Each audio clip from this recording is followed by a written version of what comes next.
ഇന്ന് രാത്രിത്തെ ഫുഡ് എന്താണെന്ന് അറിയാമോ? ഇന്ന് രാത്രി ചോറാണ് കേട്ടോ. പുട്ടൊന്നും ഉണ്ടാക്കിയില്ല, മഴയായിരുന്നു ഇവിടെ ഭയങ്കര. അപ്പോൾ ഇന്ന് ചോറ് തന്നെ എടുത്തു.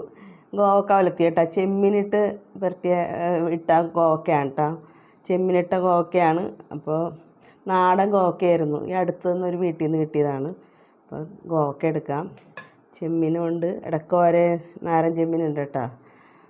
ഇതിൽ എരിവ് എന്ന് പറയാനായിട്ട് ഞാൻ കുരുമുളക് പൊടിയും പച്ചമുളകും മാത്രമേ ഇട്ടിട്ടുള്ളൂ. പിന്നെ വെളുത്തുള്ളിയും ഉള്ളിയും കൂടി വാട്ടിയിട്ട് കുരുമുളക് പൊടിയും പിന്നെ മഞ്ഞൾപ്പൊടിയും മാത്രം, അതാണ്. പിന്നെ താറാമുട്ട തിളപ്പിച്ചതാണ്.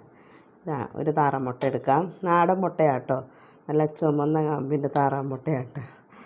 ഒരെണ്ണം എടുക്കാം. പിന്നെ നമ്മുടെ സ്ഥിരം പല്ലവി അച്ചാർ, മാംഗോ പിക്കിള്, അതാണ്. അതല്പം എടുക്കാം. പകുതി ആയിട്ടോ, പകുതി തീർന്നു. നമ്മുടെ അച്ചാറല്ലേ. അപ്പോൾ ഇതാണ്.